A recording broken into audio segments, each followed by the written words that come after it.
Ladies and gentlemen, welcome at the very last talk at our Congress. It is very deep pleasure for me to welcome our last speaker, František or Frank Vrábel.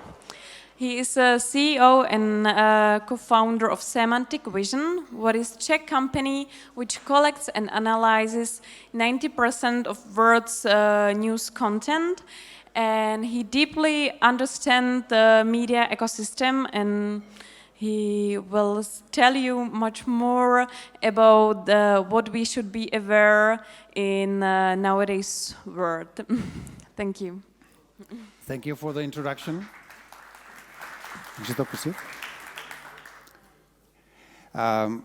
It's a pleasure to be here, and thank you for the invitation. Actually, this is the first time I present to the audience like yours, and I really appreciate it because I believe that we should join forces. Today I would like to share my views on the new type of dictatorship. I call it Dictatorship 2.0, which is powered by artificial intelligence. And at the beginning, let me show you a short video. Hopefully some of you know. It's Charlie Chaplin's parody of Dictators. It was the movie was released in 1940, and I think you perfectly understand what is the parody about. This, or the old dictators, they tried to rule the world through force, and it was basically 3D dictatorship. Firstly, let me introduce my company shortly. We are based, or our system is based on not only that we collect data in large scale, let's say 3 to 10 times more than Google News. So the number of sources that we work with is over 650,000. Our sources are news websites, online news portals, blogs, different websites belonging to government or academia or companies and so on. And the system uses semantic analysis as the key method to understand what the articles, the documents are about. Since what we do for a living is not detecting disinformation, but is detecting unknown events that have the potential to jeopardize supply chain in some shape, and we keep eye on millions of companies that are suppliers of the big buyers, mainly the multinational, large multinational companies. And working with such an amount of data, information, sources, we are one of the very few organizations in the world that has an overview of the entire media landscape, and our capabilities in detection of disinformation is basically a side product of what we do for a living. By the way, because most of you are IT experts, the biggest challenge that we face is to distinguish the critical noise from the critical signals from irrelevant noise, and detecting unknown events is, of course, in orders of magnitude more complex than just provide search capability. Since we are in Prague, all of you know that Czechoslovakia was occupied by Soviet Union, or Russia, if you like, back in 1968. And during the years, the whole period after this 1968 invasion until the fall of communism in the Czechoslovakia, we were fed by propaganda that this was not an occupation or invasion, but that was a brotherly help. So we perfectly understand what hostile propaganda is, and we are perfectly aware of the methods Russia and the Russian state, Kremlin, is using. We stepped into this arena, which you can imagine that is not comfortable, like 3.5 years ago. And I had in mind the quote of Edmund Burke, the Irish statesman and philosopher of the 18th century, saying, "The only thing necessary for the triumph of evil is for good men do nothing." Due to the fact that basically our system knows about everything in the world, I mean about things that are being published in news, or the events that are being, or topics that are being commented or published in news. This slide came across 3.5 years ago, and what it basically shows is the psychological or preparation of annexation of Crimea, and it shows how the Russian propaganda machine influenced, or tried to influence, the Russian public opinion, so Russian people are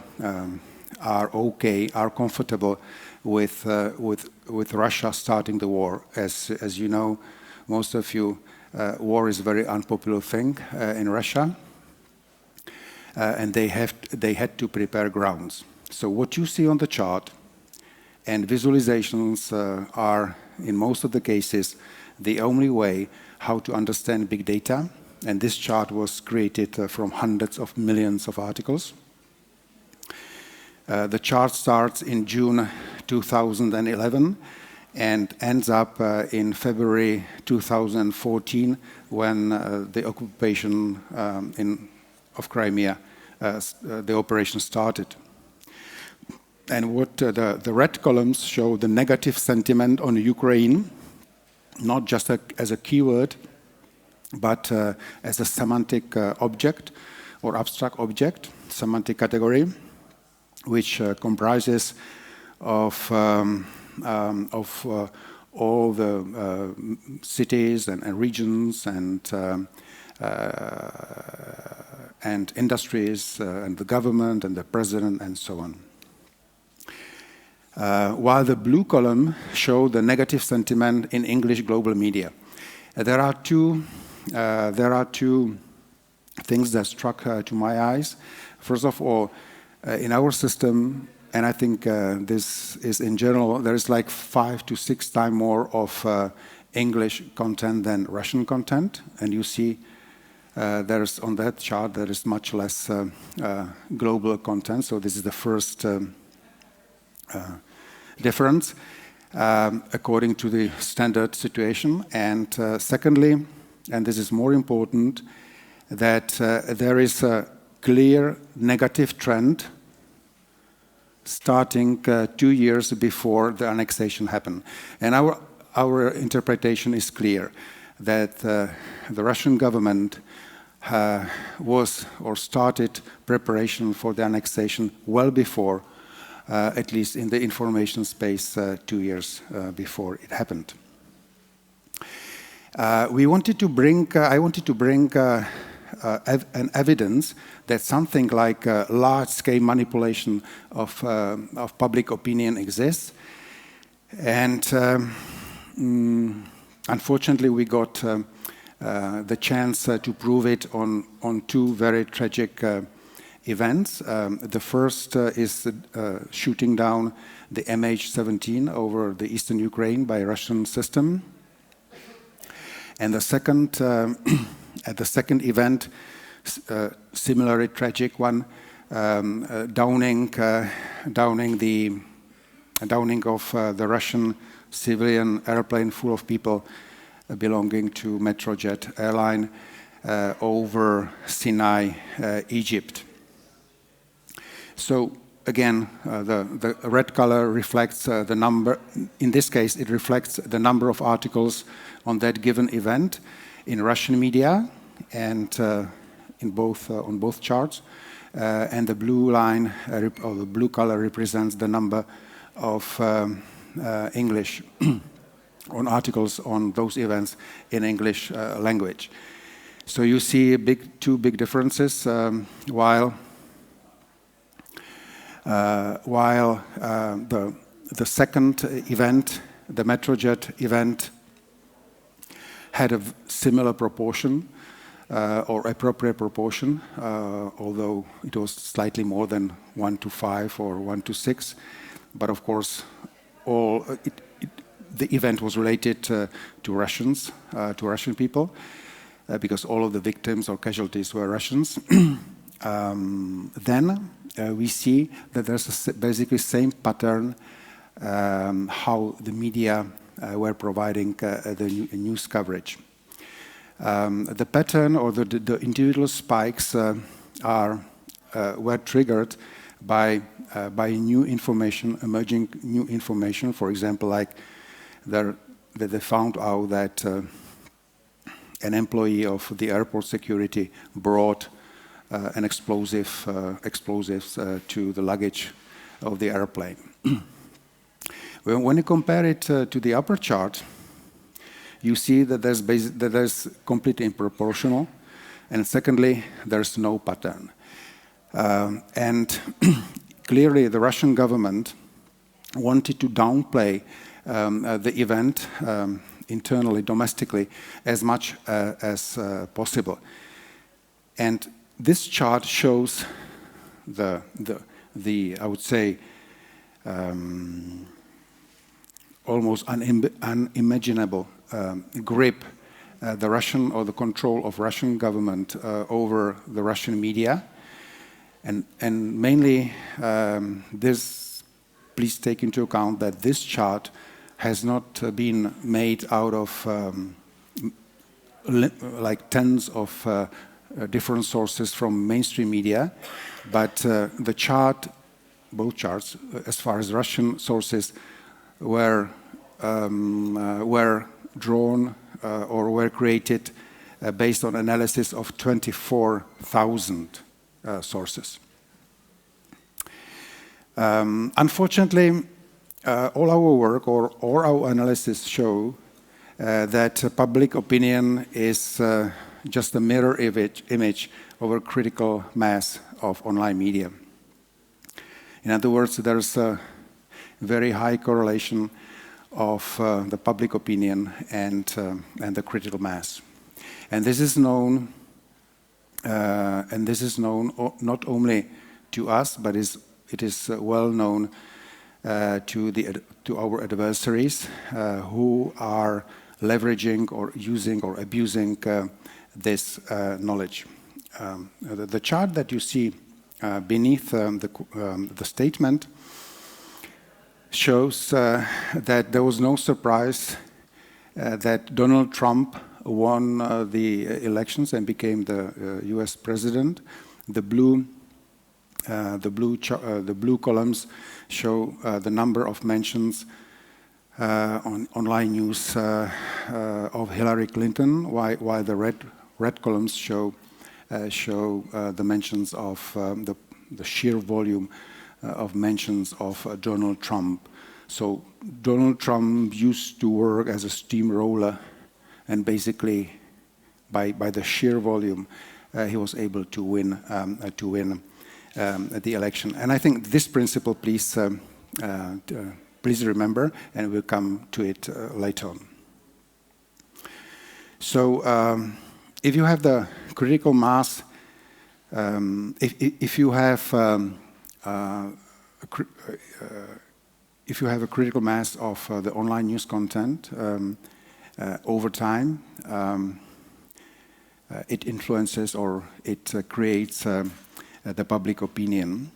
And basically, these two elements are two sides of the same, of the hyperobject that is here.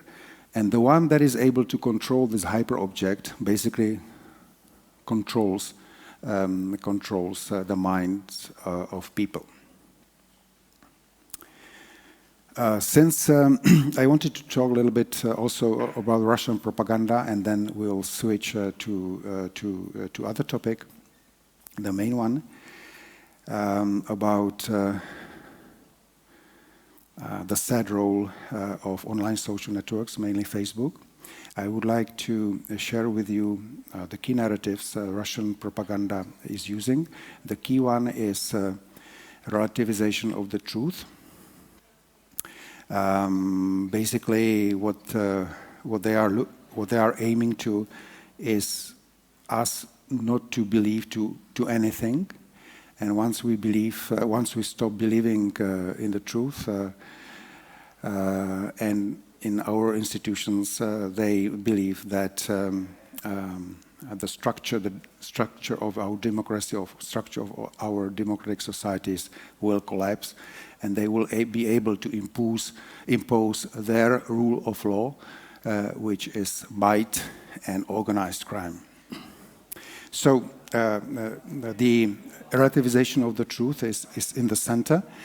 And the other key narratives are the anti-democracy narrative, the anti-NATO narrative, the anti-EU, which is very strong, mainly in this country, the anti-US narrative, anti-minorities, and of course all kinds of a set of pro-Kremlin narratives.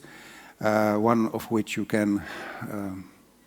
which is, for example, that manipulative portrayal of of non-aggression of Russia, that Russia has never started any war, like there was no Molotov-Ribbentrop Pact when Russia invaded Poland at the beginning of Second World War, just a few days after the Germans did that from the West, and that Russia did not invade Georgia or the eastern part of Ukraine. So when I'm talking about disinformation, here is the definition, which I believe is correct. Disinformation is basically just a translation, borrowed translation from Russian. Dezinformacja was a department of KGB, which was focused on so-called black propaganda. And the prevailing model of disinformation is that it starts with just a limited number of sources, which are on the bigger, larger, or lesser control of the Russian government, and the source this particular source publish disinformation, which is then republished by affiliated sources. To give you an example from our country, from the Czech Republic, at the beginning there are like around 20 of toxic sources, out of which 5 of them are creating most of the noise, or most of the toxic content. So it's a very targeted or very focused effort or beginning of the disinformation spread. And just, I think you'll be intrigued by the information that in case of the Czech Republic, those 20 sources produce around 70% of all the disinformation which is published in the Czech Republic, and our system keeps eye or analyze information articles coming from over 4,000 sources. So 20 produce 70% of all the toxic content. So But the model is, or the prevailing practice is, that the toxic messages or the disinformation is then disseminated and amplified by online social networks. And by far, the worst role, the darkest role, plays Facebook. And this is the reason why I will focus in my coming slides, next slides, on Facebook.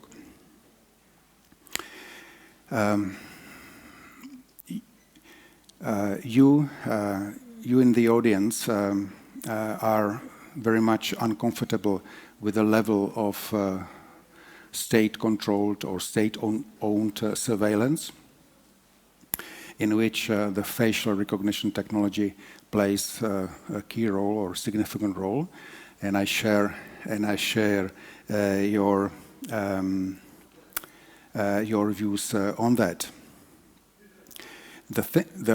I would say the bad thing is that the companies that are bringing this facial recognition technology to newer heights are mostly Chinese companies, and they are getting funding like the Face Plus One, getting like $750 million, but there are others getting billions of dollars, also from the West.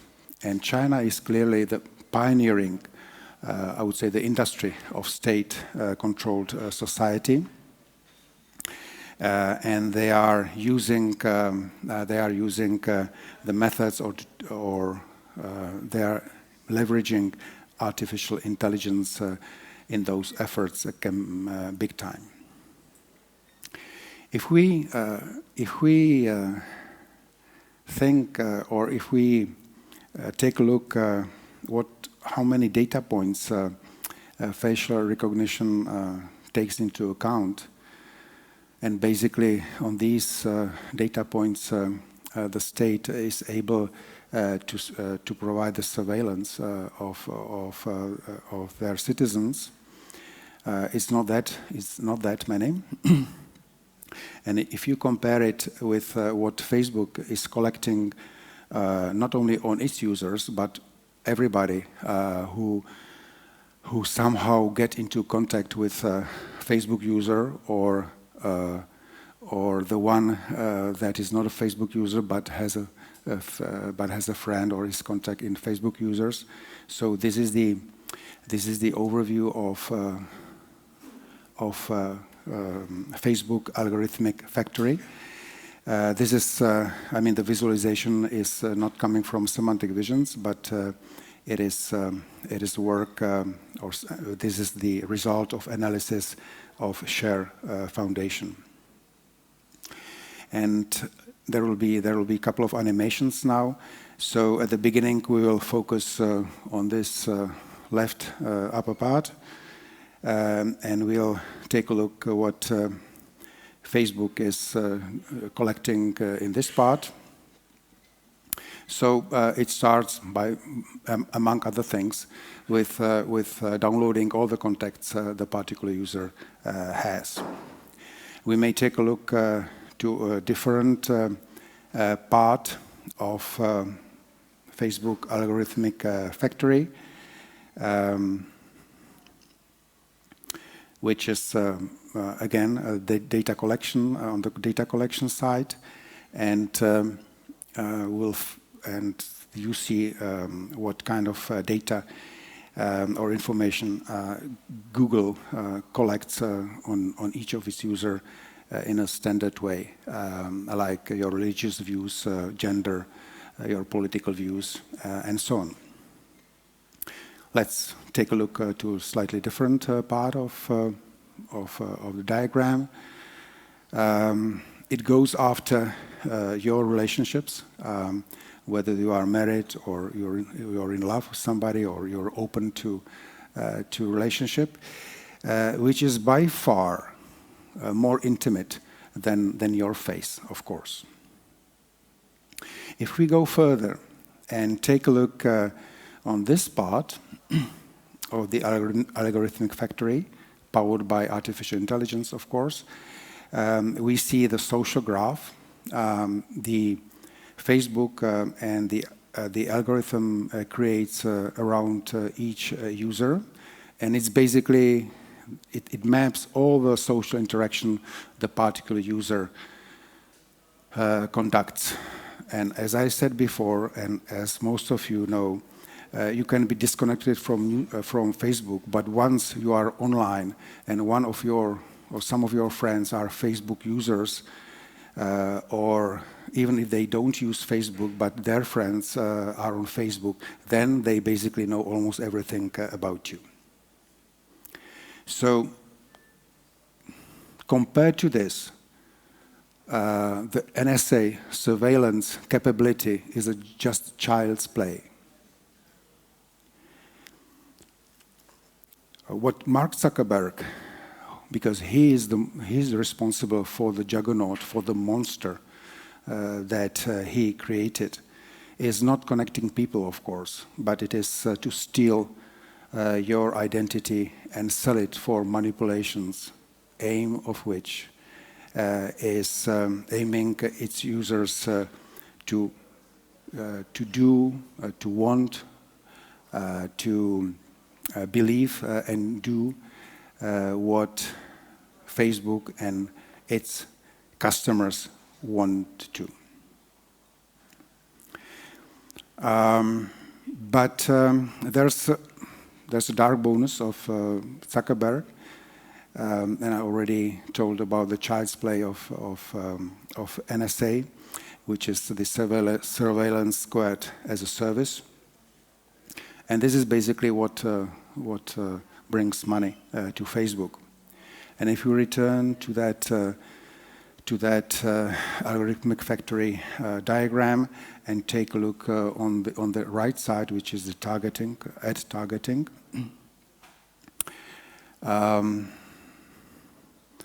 We would see, for example, the kind of political views the Facebook is collecting on people that have some relationship with U.S. politics. As all of us know, there's not just Facebook, or Facebook Incorporated has four services. Facebook is just one of it, and the important thing is that Facebook as a service, Instagram, Messenger, and WhatsApp are all connected and interconnected. And this provides the surveillance on a completely new level, and all the lies of Mark Zuckerberg that once he will encrypt the communication on WhatsApp, for example, this is just a bullshit, and it's just a smoke screen of what Facebook and Mark Zuckerberg is aiming to. What is behind? Behind is the artificial intelligence or machine learning algorithm, micro-targeting, which is providing as exact or precise as possible. And what they need to do, what Facebook needs to do, is to create as small targets as possible, as small groups of people sharing the same views or hobbies and so on, as homogeneous groups as possible, at the same time be as small as possible. And by being able to sell these profiles or identities of the people involved or being part of those information bubbles, Facebook is dividing the society, fragmentizing the society, atomizing the society, and this way Facebook is able to increase its revenue in orders of magnitude. So the more precise ad, the higher, much higher in orders of magnitude to Facebook. But this is not enough. What Facebook needs more further is to keep, it is so-called user engagement, to keep its user as long as possible in front of their app. They are using all kinds of tricks, neuroscience tricks, providing doses of dopamine to its users through likes. And the artificial intelligence behind, basically on the big data of over 2 billion people in a rather long period of time, it realized the weaknesses of us as people, and the increasing user engagement is using methods or the knowledge that the machine learning algorithms gained, which is that we are selfish. We love to hear what we think. We love to be adored, and this is first part.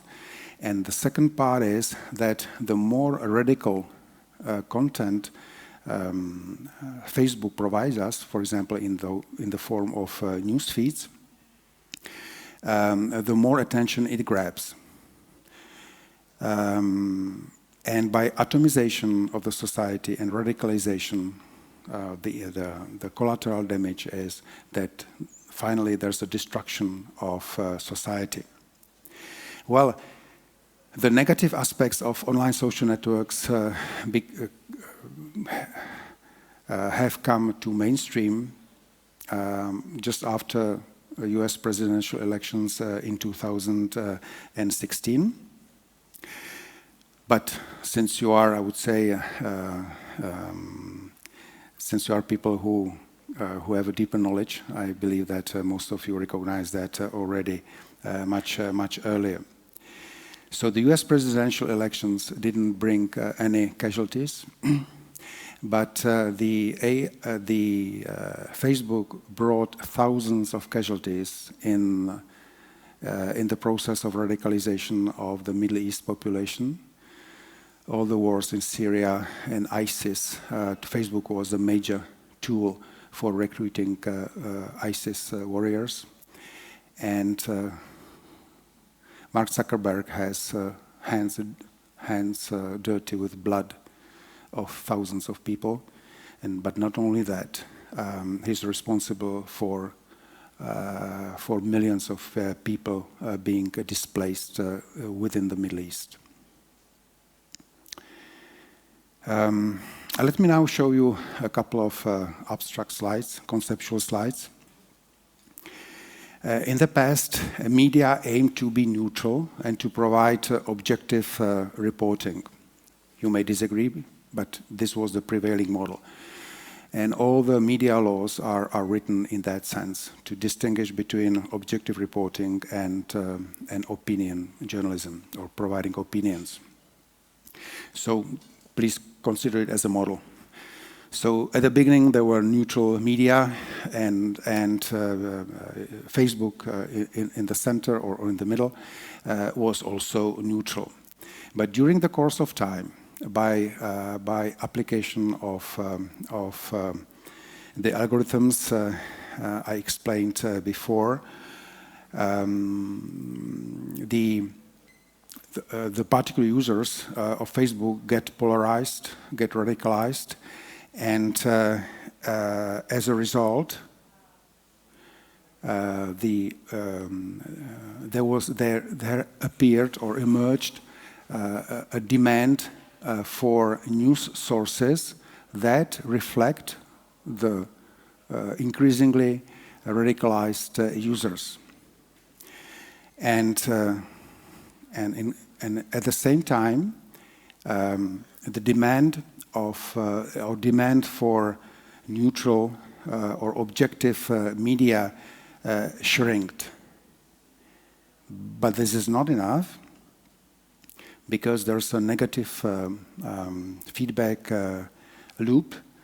The users of Facebook, they are interested in more and more radical views. So the media became more and more radical.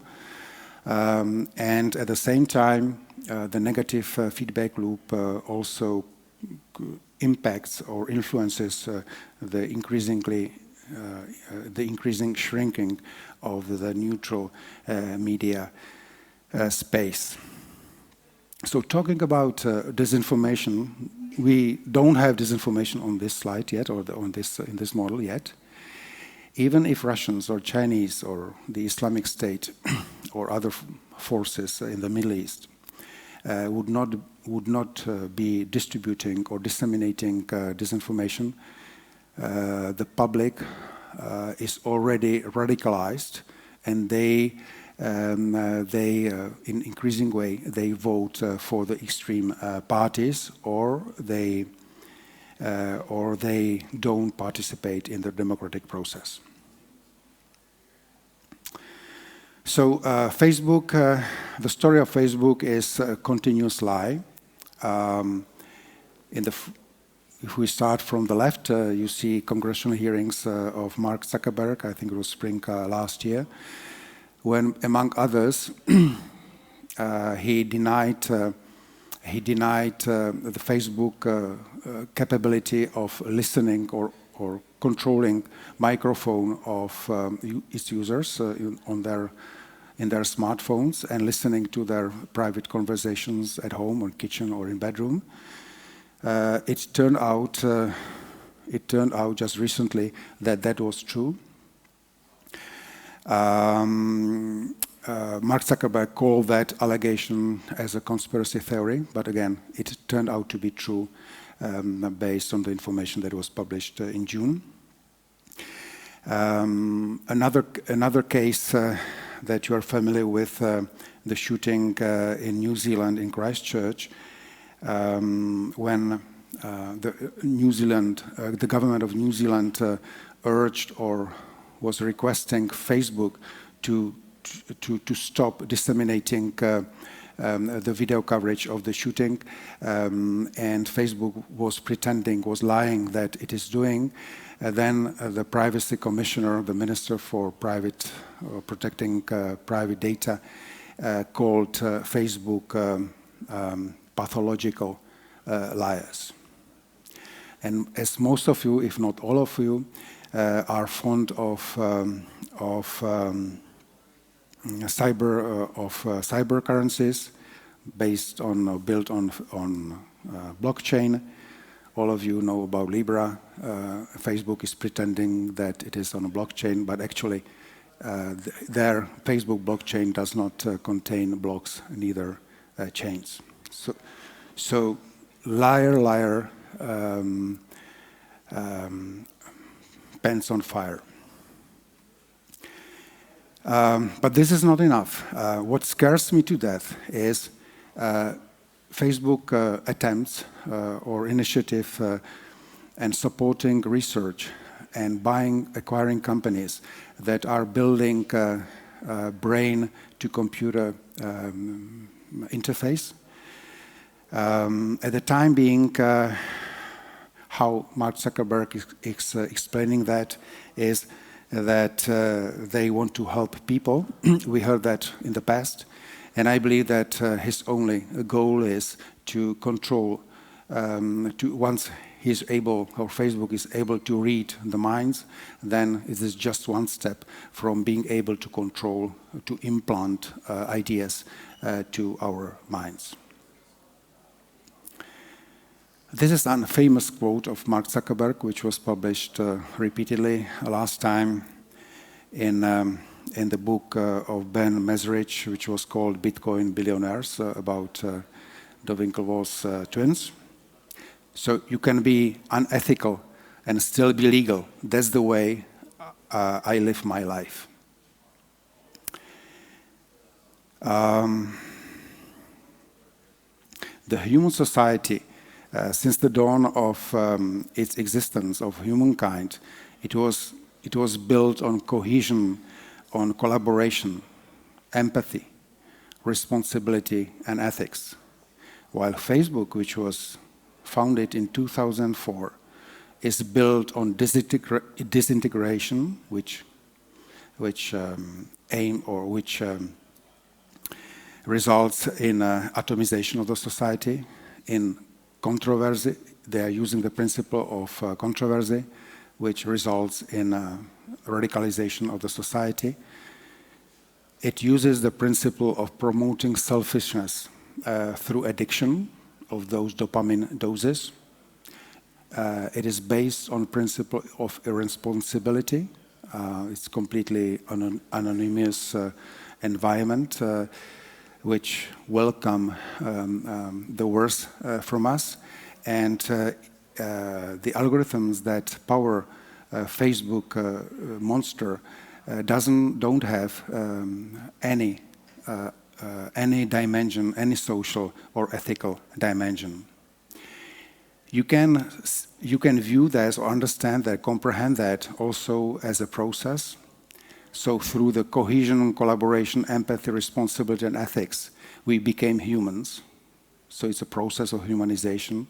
Why on the other side, on the opposite side, Facebook being built on disintegration, controversy, promoting selfishness, irresponsibility, and no ethics, provides a nasty dehumanization of mankind. So I would like to, and before going to the last slide, power tends to corrupt, and absolute power corrupts absolutely. You may know that Mark Zuckerberg is not responsible to anybody but himself.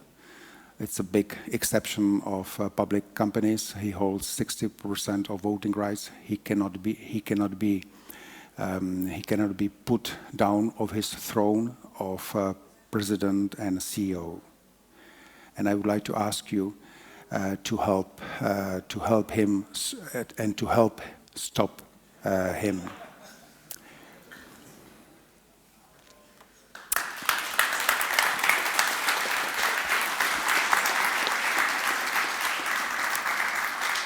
Thank you, Frank, for a very interesting and definitely disrupting presentation. And I would like to give you the space for the questions.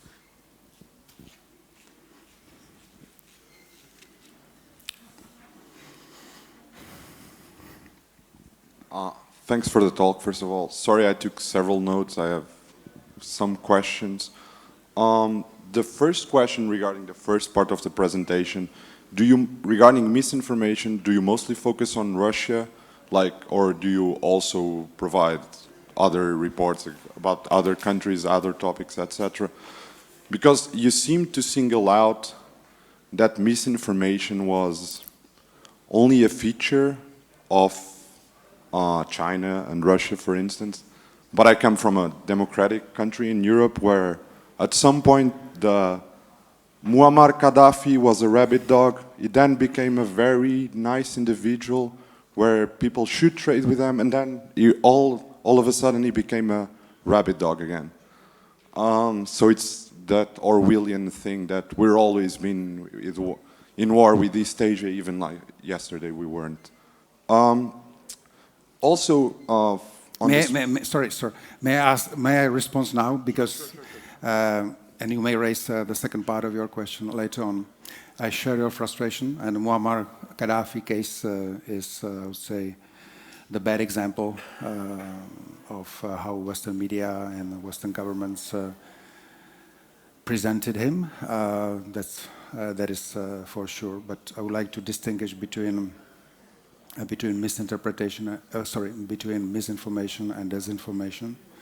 And the disinformation is large-scale state-controlled or managed information operations. The goal of which is to change the public opinion. And don't you think that happens in the US, for instance? You mean by the US government? Yeah, or some agencies that depend on the US government. I don't share that level of frustration. Of course, the West is not without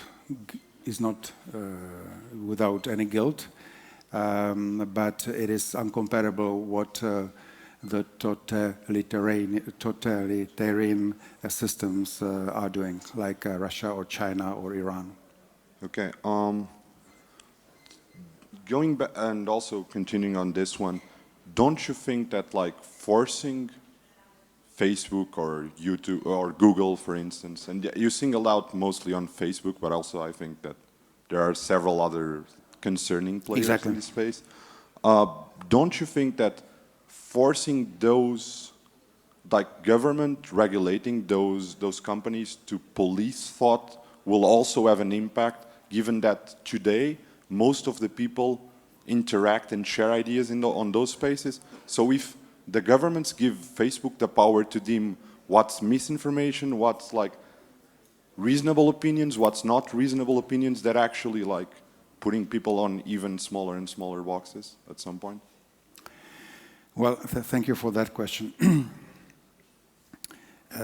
Me personally, I believe that Facebook has to be regulated. I know that regulations are not the measures you love, but there would be much worse place if there would be no regulation on banks, for example.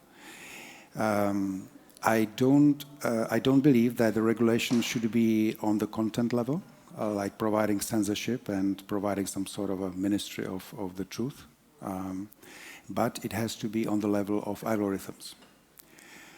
For example, I think the easiest way would be to set the threshold for the granularity of the groups, or micro targeting. That would be pretty easy.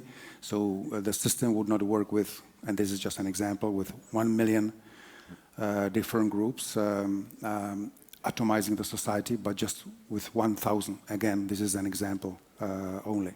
So this way, we would drastically mitigate the problems that come out of fragmentizing the society. And secondly, I believe that we should, or the governments should regulate or put light on that dopamine addiction or drug addiction, which Facebook has imposed on majority of population.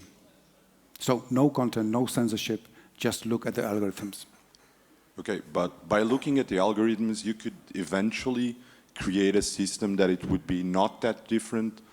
Obviously not the political implications, but it could be not that different from the social credit in China, where let's say I have friends with very unpopular opinions, and they spread what maybe you would consider misinformation, or maybe I would consider misinformation because they have their very own unique opinions. But by virtue of me, and I don't use any Facebook services, but by virtue of me being connected with those persons, maybe the algorithm will eventually censor also my interactions with other people because I'm connected to that person somehow. Again, I will repeat that again. I believe that the regulation should not include any kind of censorship, just regulation of algorithms of creating the information bubbles and the neuroscience and abuse of neuroscience. Okay, thank you.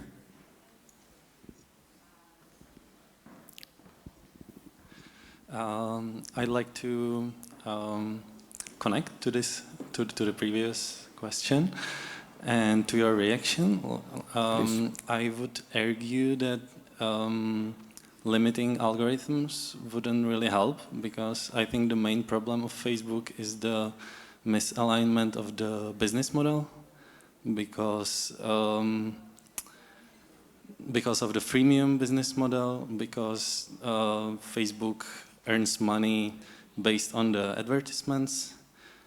If we had maybe a social network where users have to pay, then the network would have incentive to do the best service for them and not for the customers. I completely agree with you. This is an excellent point.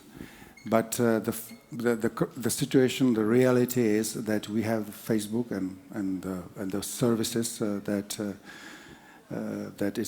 it consists of, and there's already addiction. Everybody's on Facebook, and the public thinks that the service is for free and is not able to recognize, to comprehend that Facebook is selling the identities of its users.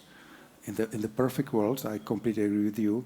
We have social network which is based on subscription, but I don't think that we can enforce that. Maybe this could be a way, but I doubt it, because this is not only Facebook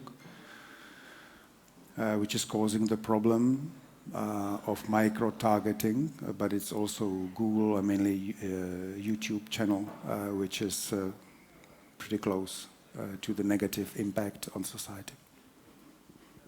Yeah, thank you for the talk. It was nice to have some data to back our conspiracy theories.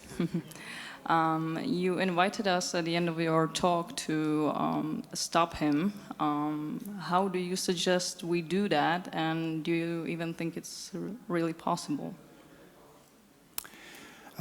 Yes, I hope so, because I'm optimistic by nature.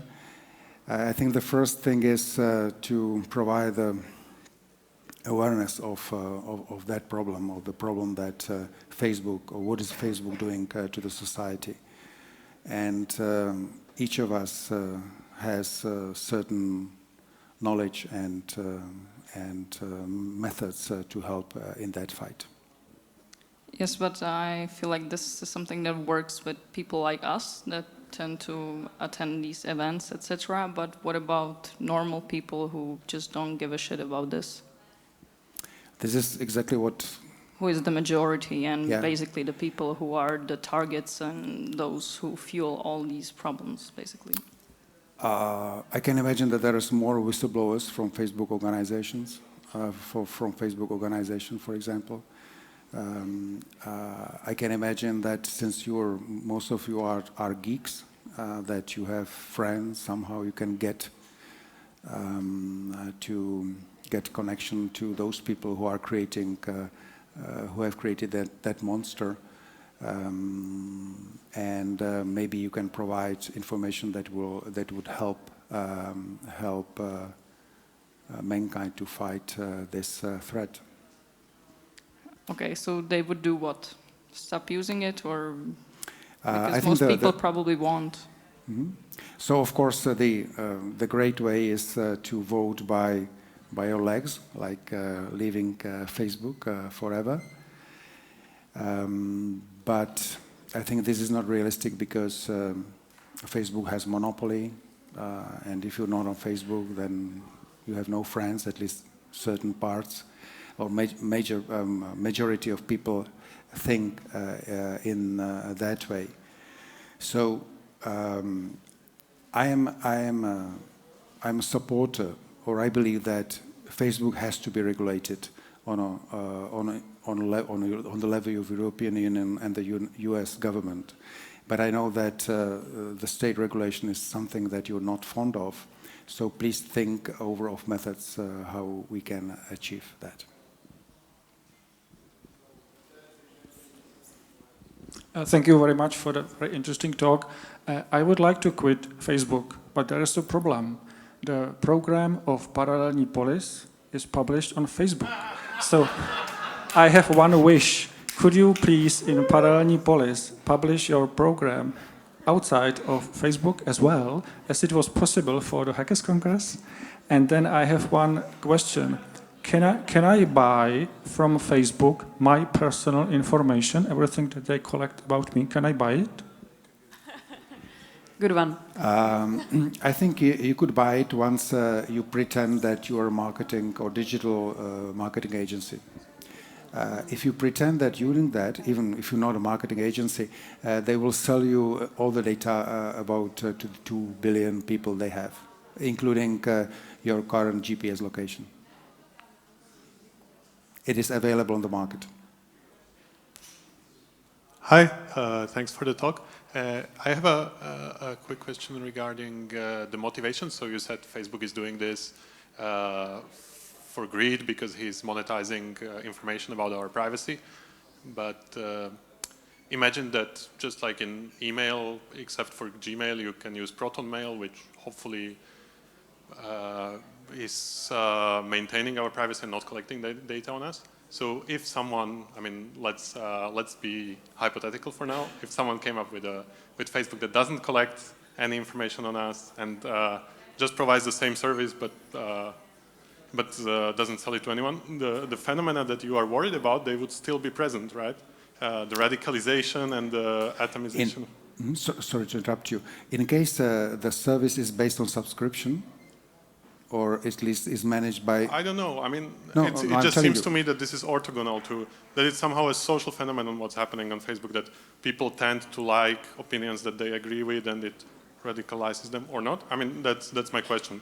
If there was just someone running a copy of Facebook out of charity and not trying to earn money on that at all, would the same social behavior happen, do you think? In case the clone, I would say, the and clone, everyone would switch to the clone, no one uses Facebook anymore. The clone uses the same algorithms, then it would be just a new Facebook.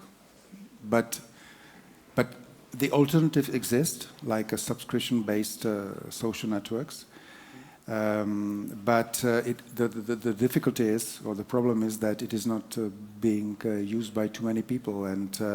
And as you know, the big digital services, they tend to monopolize the entire environment. So people tend to use the service which is used by the others. So in the perfect world, we have because the service, it costs something. So the users or the subscribers of the service pay for the service. Therefore, the operator gets covered costs and reasonable profit. And there will be no intention of the operator of the company operating this service to radicalize and to fragmentize the society. Okay, thank you. This is my opinion. Okay, we have time for the last question. Maybe not a question, maybe more a reaction, because this is also for me was a question. If you would clone it, it will happen the same thing. But in this case, I think we should also think more about like digital communities and what it really is. You know, that Facebook is creating something like, but it's not a digital community in the end. But for example, when you look at the project Skiberia SK, the Point SK, you know, they have a problem. So they need to get people out. There are people with different opinions. But you know, the feeling that you go there and you share your opinion, okay, right now we know that it was also leaked about like this new political party, doesn't matter, but the situation that you're there and nobody is monetizing what you are saying, that's the feeling of the digital community. And the clone of the Facebook would be like, I think, still somebody, if not the Facebook, if not the application, someone else would monetize it actually. So this is for me like a big question, and I would like to thank you, Mr. Vrábel, for your presentation and for sharing this idea with us. So thank you for your attention, Thank guys. you. Thank you.